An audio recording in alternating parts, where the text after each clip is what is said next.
தமிழகம் எங்கும் கிளைகள் கொண்ட அண்ணமால் institute of hotel management and hospital management படிப்பில் சேர்வதற்கான அட்மிஷன் நடைபெறுகிறது. பஞ்சாபில் கனமழையால் வெள்ள பாதிப்பு தொடரும் நிலையில் பிரதமர் மோடி அங்கு நேரில் பார்வையிட உள்ளார். வட மாநிலங்களில் ஒன்றான ஹிமாச்சல பிரதேசம் மற்றும் ஜம்மு காஷ்மீர் யூனியன் பிரதேசத்தில் பரவலாக பருவமழை பெய்து வெள்ளப்பெருக்கு ஏற்பட்டுள்ளது. இதனால் பஞ்சாபில் ஓடக்கூடிய சல்ஜட், பியாஸ் உள்ளிட்ட ஆறுகளில் வெள்ளம் கரை புரண்டு ஓடுகிறது. மாநிலத்தின் தாழ்வான பகுதிகள் அனைத்தும் வெள்ளக்காடாக காட்சியளிக்கிறது. இந்த தொடர் மழை மற்றும் வெள்ளப்பெருக்கால் 46 பேர் இதுவரை உயிரிழந்துள்ளனர்.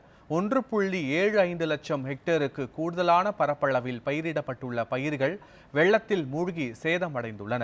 இதுவரை இல்லாத அளவுக்கு மழை மற்றும் வெள்ளத்தால் மிகவும் மோசமான பாதிக்கப்பட்ட பஞ்சாபில் மீட்பு மற்றும் நிவாரண பணிகள் தொடர்ந்து நடந்து வருகின்றன. இந்த நிலையில் பஞ்சாபில் வெள்ளம் பாதித்த பகுதிகளை பிரதமர் மோடி நேரில் சென்று பார்வையிட்டு ஆய்வு செய்ய உள்ளார். பஞ்சாப் போன்று ஹிமாச்சல பிரதேசத்திலும் வெள்ளம் கடுமையாக ஏற்பட்டுள்ளது.